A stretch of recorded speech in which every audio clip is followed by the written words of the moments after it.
أعوذ بالله من الشيطان الرجيم. بسم الله الرحمن الرحيم.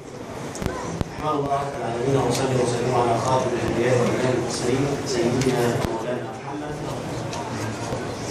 أشهد أن لا إله إلا الله وحده لا شريك له، إله واحد منزه عن الشريك والمعين وعن الصاحبة والولد، موجود بذاته من غير افتتاح لوجوده ولا نهاية لبقائه، مستغن عن كل من سواه، مفتقر إليه كل من عداه، ليس بجوهر ولا عرض، مقدس عن الجهات والأقطار، مرئي للمؤمنين بالقلوب في الدنيا وفي الآخرة بالأبصار، لا يعده زمان ولا يقله مكان، علم ما كان وما يكون وما سيكون، وما لم يكن لو كان كيف كان يكون، فما في وجود من طاعة ولا عصيان ولا ربح ولا خسران ولا حصول ولا فوت ولا حياة ولا موت إلا وهو مراد للحق سبحانه. وأشهد أن سيدي ومولاي محمد صل اللهم وسلم وبارك وأنعم على هذا النبي العربي الهاشمي.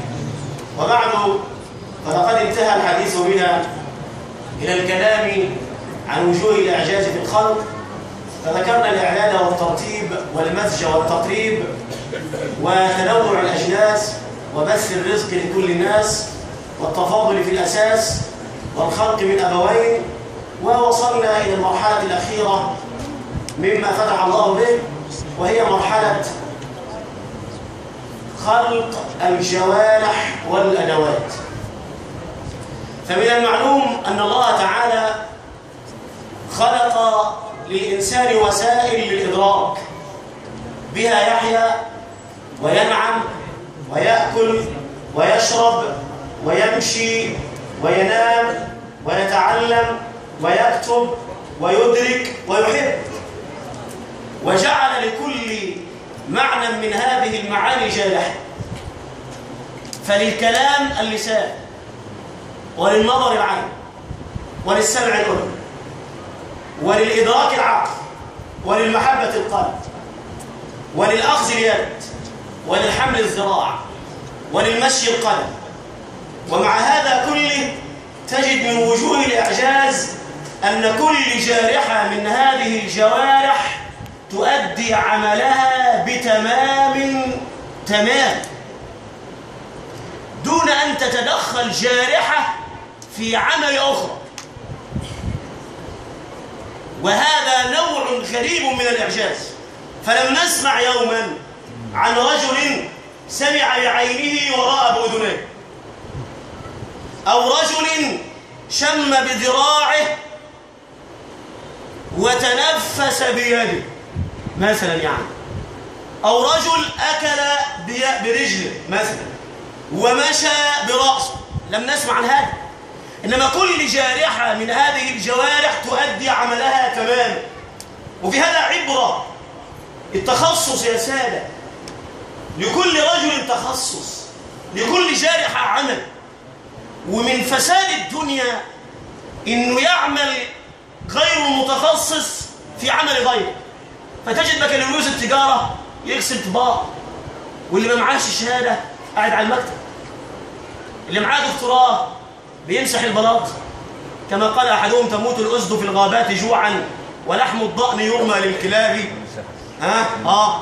وذو جهل ينام على حرير، وذو جهل ينام على حرير، وذو علم ينام على التراب. فهذه من المفارقات العجيبة أن يعمل الرجل في غير تخصصه. النبي صلى الله عليه وسلم اعترف بالتخصصات وقال: أرحم أمتي بأمتي أبو بكر، وأصدقها حياء عثمان، وأشدها في دين الله عمر، وأقرأهم أبي بن كعب، وأفرضهم يعني أعلمهم بعلم الفرائض زيد بن ثابت، وأقضاهم علي بن أبي طالب. ألا وإن لكل أمة أمين، وأمين هذه الأمة أبو عبيدة عامر ابن الجراح. فمعنى إن الجوارح دي موجودة جواك وما سمعناش إن الودن ريحت شوية وقالت للعين: طب أنا هبص النهاردة وأنت اسمعي الداء. ما حصلش. بل كل جارحة تعمل عملها تمام، لا تتزعزع عنه. وما وجدنا تصادم أبدا بين هذه الجوارح، فكل يعمل في مجال. وبعدين من الإعجاز إن هذه الجوارح تقدر تقدر خلقا وعدما باعتبار الحاجة. ده كلام دقيق جدا. يعني ايه الجوارح تقدر خلقا وعدما باعتبار الحاجة؟ يعني كل جارحة من جوارحك، خد بال حضرتك، بتبدأ عملها لما انت تحتاج ليها. يعني الطفل ما يتولدلوش سنان الا بعد ما يستغنى عن الرضاعة، والا كان بهدل امه. هو في رجلين صح، وفي ايدين، وفي عقل بيدرك، وفي عين بتبص، وفي ودن بتسمع، لكن الادراك ده هو عمليه الادراك في الطفل بتتاخر. عمليه المشي في الطفل بتتاخر لما نامن عليه. لو وجدت مثلا طفل لسه مولود وبدا يمشي، تخاف عليه ولا لا؟ تصدمه سياره ولا لا؟ اذا ربنا ياخر. طب بس الرجل موجوده، هو يعني اوجد له رجل؟ ما هي الرجل اصلا موجوده. واخد بال حضرتك؟ فكأن ربنا ده كمان مش قضيه، يعني مش قضيه خلقيه، ده قضيه معنويه اقصد. فكأنه بيأمن حياه الطفل بانه اسنانه تطلع لما يحتاج، رجله يقدر يمشي عليها ويقف عليها لما يحتاج. ولذلك لو انت شفت ولد صغير وبعدين عقله يسبق سنه، تستغرب ولا لا؟ اكيد. انت لو شفت عيل حتى كده، وبضاءة الاطفال طبعا معلومه، لو شفت عيل صغير كده وبعدين الواد عينه زايغه شكله كده بابا، مش بتستغرب ولا لا؟ كانه المفروض في السن ده اهو الادراك عنده مش كامل. ولذلك قال ايه؟ والله اخرجكم من بطون امهاتكم ايه؟ لا تعلمون شيئا وجعل لكم السمع والابصار والافئده. اهو الترتيب ده اهو هنحتاجه بعدين. بس كانه بيخلق عمل هذه الجوارح او يعدمها وقت الحاجه. ولذلك احنا عملنا كبشر في الجوارح ده هي كحواس ظاهريه. يعني طبيب اللي بيشتغل في الاذن اقدر اقول اسمه طبيب سمعيات؟ والله مش شغلته، مش شغلته. ده هو بس اسمه ايه يا دكتور؟ طبيب انف وايه؟ واذن. عمله بس في الودن، فلا يكسب الودن معدوم، ما بيخلقش السمع في الودن، هو بس ايه؟ يقوي الموجود ولا ياتي بالمفقود. طبيب العين اقدر اقول عليه طبيب بصريات يجيب البصر؟ ابدا. هو بس يركب شبكيه، يغير قرنيه، يشوف ضعف البصر، بعد البصر كده، فشغله في الحاسه. لكن يجيب عين، يجيب نظر، لا. ولذلك ربنا يقول ايه؟ وتراهم، اسمع، ينظرون اليك وهم لا يبصرون. يعني النظر غير البصر. بدايه هو بيقول ينظرون وهم لا يبصرون. بتجد الكفيف ليه عينين لدرجه انك شاكك هو كفيف ولا مش كفيف. ده موجود صح. انت خلاص، النمر موجود والبياض موجود والرمش موجود، العين اهي هيكلها موجود، لكن النور رايح. يبقى شغل البشر في ايه؟ في الحواس الظاهريه. مش ممكن يوجد مفقود ابدا، لكن هو فقط يقوي موجود. انا وجه تاني من وجود الاعجاز. تلاحظ ان ربنا كمان يؤكد على هذا المعنى، يقول ايه؟ لهم بيتكلم عن الكفر، لهم ارجل لا يمشون بها. ارجل ايه؟ لا يمشون. لهم ارجل لا يمشون بها؟ لهم ايد لا يبطشون بها، ولهم ارجل لا يمشون بها، ولهم اعين لا يبصرون بها، اعين لا يبصرون بها، ولهم اذان لا يسمعون بها، اولئك الانعام بل هم اضل، اولئك هم الايه؟ الغافلون. في الاعراف وقعد نتقنا الجنه، مش كده؟ نعم. طيب اذا كأن هذه الجوارح مخصصه للعمل ده، ما بتخرجش عنه. ولذلك يقوم ربنا سبحانه وتعالى كمان العجيب انه يوزع الجوارح. خد بالك احنا بنتكلم كاطار عام لسه. يوزع الجوارح في الجسد، فما تلاقيش مثلا ايه؟ كل جوارحك كده موجوده في وشك. مفيش. يعني تاكل بوشك وتخرج براس بوشك وتشم بوشك وتعقل بوشك وتحب بوشك وتدمع زوجتك، يبقى نمشي كور كده ماشيه في الشارع، يبقى الرجل والايدين والبطن ما لهمش لازمه. لا يا حبيبي، ده يقوم يوزع الجوارح فيجعل في جوارح فوق اهو، الودن والعين والانف والبطن، ويجعل في جوارح في النص المعده للهضم والطحال والكبد، ويجعل في جوارح تحت والقلب، ويجعل في جوارح تحت اليدين والقدمين والفرج. ماشي كده؟ يبقى بيوزع الايه؟ بيوزع الجوارح على اعضاء الجسد، على الجسد كله، عفوا. ومش كده وبس، ده كمان يوجد من أوجه الإعجاز في خلق الجسد ما يضيق عنه الحصر. فتلاقي حضرتك ماشي ولو وجد من الخلق من يحاول إيجاد إنسان آلي فلن يستطيع على غرار ما صنع الخلق. حضرتك صنعت الكمبيوتر يا سيدي، انت عندك جهاز اهو، ادي 2 كاميرا اهو، كاميرتين اهو، 8 ميجا بكسل ولا 12 ما نعرفش، ده بيبص وراء الحجب كمان. وبعدين عندك 2 سماعه اهو، عندي فري خارجين اهو، خدت بال حضرتك معايا. وبعدين الكيبورد بتاعك اهو، الكيبورد بيكتب اي حروف انت عايزها ما بيتعطلش. والماوس موجود اهو، ادي الماوس موجود. وطب والهارد ديسك كم جيجا؟ ما تقولش. يا سلام يا سلام على الهارد ديسك الرباني، مفتوح. ما تقوليش كم جيجا، لا لا لا لا لا، ده يدرك آباد الآبدين، ما بيتوقفش. وفوق كل ذي علم عليم، وكل ما تغذيه كل ما يقبل، كل ما تغذيه كل ما يقبل. ما بيقلقش، ما بيقولش خلاص ساعة التخزين امتلأ، فض شوية، ما بيحصلش. خدت بال حضرتك معايا؟ والجهاز نفسه ما بيعطلش، مش محتاج يتوصل بكهرباء عشان يشتغل، ولا تمشي معاك شاحن والشاحن ضعف فنظرك ضعف، الشاحن ضعف فايدك، ما بيحصلش. إذا خلق متكامل اهو، خلق متكامل.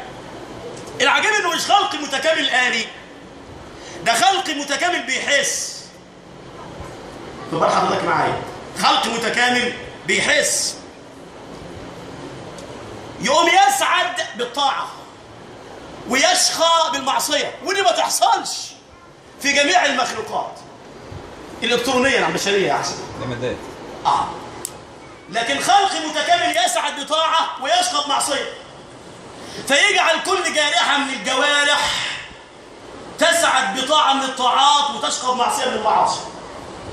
فالعين طاعتها في النظر إلى كتاب الله، ومعصيتها في النظر إلى ما حرم. واليد طاعتها في رفع الأثقال ومعاونة الآخرين ومد اليد بالحاجة إلى الناس. وشقاؤها في البطش، في السرقة، في لمس المحرم. فيجعل سعادة العين في النظر لكتاب الله.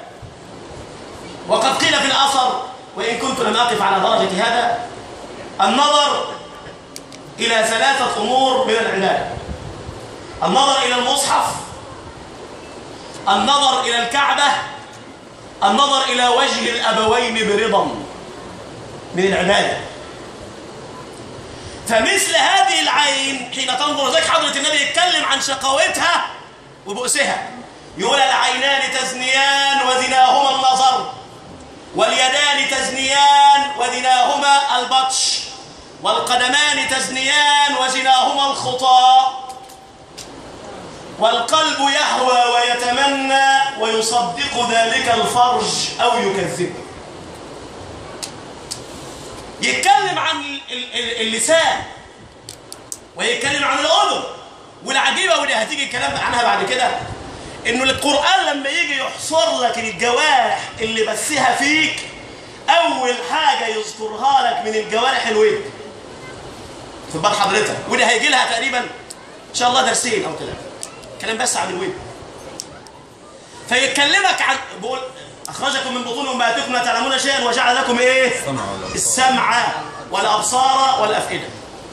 فيقول لحضرتك طاعة الأذن في الاستماع لكلام الرحمن، ومعصيتها في التجسس على الخلق.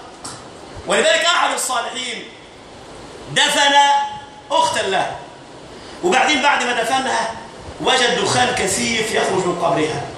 ودخان الآخرة ليس كدخان الدنيا، دخان كثيف على غير ما يرى الله المرء، لا بينطفي برمل ولا بينطفي بتراب ولا بمي ولا بوسائل الإطفاء الحديثة. فلم يجد الرجل بدا من الانصراف، ثم هرع إلى أمه يسألها عن حال أخته، فقالت له: إن أختك كانت صوامة قوامة، لكنها كانت إذا جن الليل وضعت أذنها على أبواب الناس تتسمع لما يقولون، عاوزه تسمع فلان قاعد مع فلان ليه؟ هو ده بيخش البيت عنده كتير ليه؟ هو له هناك عشان يروح له كل يوم والتاني؟ هو واخد باله منه ليه؟ حضرة النبي قال لمعاوية إياك أن تستعمل الريبة في أمتي على الجواسيس، فإنك إن استعملت الريبة في أمتي أفسدتهم. سيدنا عمر بن الخطاب رضي الله عنه وارضاه وهو أمير للمؤمنين مر على بيت فسمع صوتا بداخله فأدرك إن اللي بالداخل بيشربوا خمر. فقام سيدنا عمر عاوز يطرق الباب، ولو طرق الباب هينفض السامر واللي جوه هيمشي والخمر هتندلق. خد بال حضرتك معايا، الخمر هتندلق. واحد مسطول عدى على سواق تاكس وبعدين قال له يا اسطى فاضي؟ قال له اه فاضي. قال له طب انزل نتكلم شويه. خدت بال حضرتك معايا؟ واحده مسطوله كانت تكسر الغيره على زوجها وزوجها لم يكن يغار، فحبت ايه؟ العمليه شدت شويه فانا عاوز اهويها يعني. فحبت تجلب الغيره في قلب جوزها.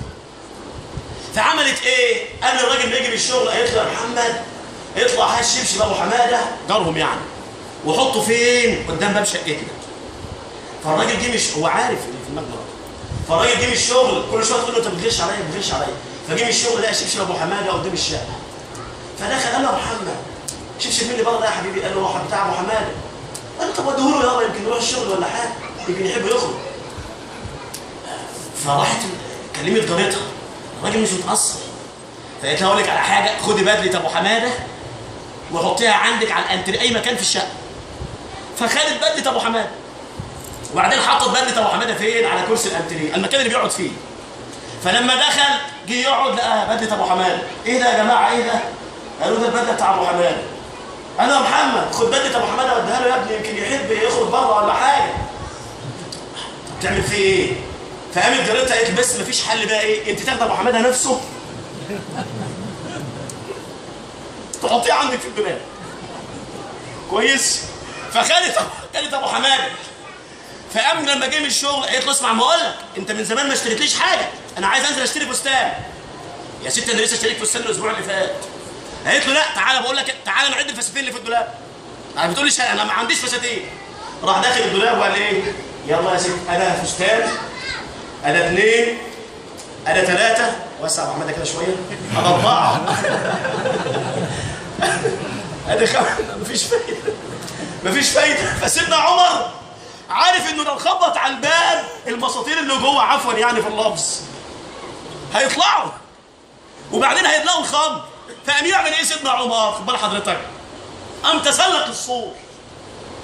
فلما تسلق السور واحد منهم كده ايه شويه عقل يعني، فقال له يا عمر ان كنا قد ارتكبنا خطأ فقد ارتكبت انت اخطاء ثلاث.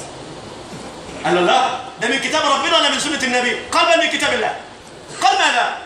قال اولا لقد تسلقت السور ولم تدخل من الباب، والله تعالى يقول واتوا البيوت من ابوابها ولا تاتوا البيوت من ظهورها واتوا البيوت من ابوابها واتقوا الله. قال له طب هات الثاني يا اخوي. وقال له اما ثانيا فقد تجسست عليه، والا ما الذي ادراك أننا نشرب الخمر أوحيا بعد رسول الله؟ قال لا، والله تعالى يقول ولا تجسسوا ولا يغتب بعضكم بعضا أيحب أحدكم أن يأكل على أخيه ميتا فكرهتموه. وأما الثالثة يا دكتور، وأما الثالثة يبقى الأول تجسس زعم يعني تجسس عليه. رقم اثنين قال له أنت دخلت تسلقت السور. وأما الثالثة فلم تستأذن، والله تعالى يقول لا تدخلوا بيوتا غير بيوتكم حتى تستأنسوا وتسلموا على أهلها. فسيدنا عمر دعا الله لهم بالهداية وانصرف. فلما خرج اجتمعوا وتعاهدوا بالتوبة إلى الله. فسيدنا عمر خرج في يوم كده فلقى اللي يكلمه ده جاي يقابله في الطريق ومعاه ازازة خمر. ده هو عهد انه لن يعود. فبينه وبين نفسه تاب إلى الله وقال اللهم لا تفضحني أمام عمر والعهد بيني وبينك ألا أقربها. فلما دخل سيدنا عمر راح شايل الإزازة منه وبيفرغها. قال يا أمير المؤمنين إنها خل وليست خمرا. فبقدرة من قال للشيء كن فيكون حول الله زجاجة الخمر إلى خمر. إلهي ما زلت أعرف بالإساءة دائما ويكون منك الصفح والغفران، لم تنتقص مني إن أسأت وزدتني، حتى كأن إساءتي إحسان منك التفضل والتكرم والرضا، أنت الإله المنعم الحنان. فلمعصية الأذن لا تتجسس، طاعة الأذن أن تنصت لكلام الحق، وإذا قرئ القرآن فاستمعوا له وأنصتوا.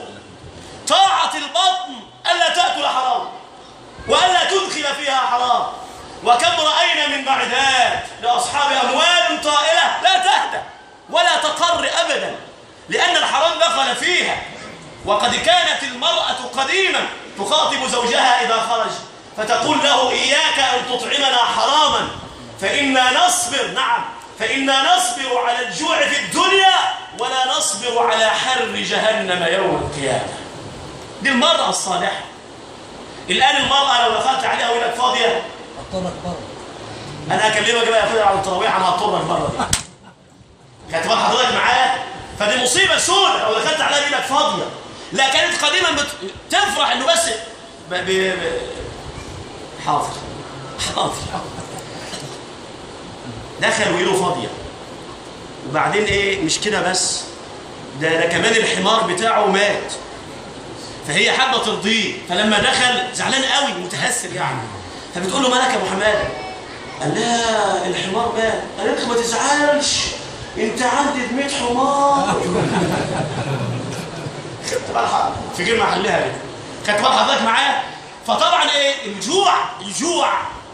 الجوع في الدنيا يكسب المرأة تقربا من الله تعالى. فطاعة البطن البعد عن الحرام، معصية البطن ملؤها بالحرام. كل جارحة من هذه الجوارح هتأتي لها طاعة وتأتي لها معصية، عشان تعرف إزاي بتسعد هذه الجوارح بالطاعة وإزاي بتشقى بالمعصية. بعد كده الكلام إن شاء الله تعالى هيكون عن الجوارح إجمالا أيضا، ثم عن الأذن كيف تسمع وكيف يكون لها تأثير في حياة الناس، والعين كيف تنظر، واللسان كيف يتكلم، والبطن المعدة كيف تهضم، واليد كيف تحمل، والقدم كيف تسعى. أسأل الله سبحانه وتعالى أن يعلمنا ما ينفعنا وأن ينفعنا بما علمنا وأن يزيدنا علما. أقول قولي هذا وأستغفر الله العظيم لي ولكم.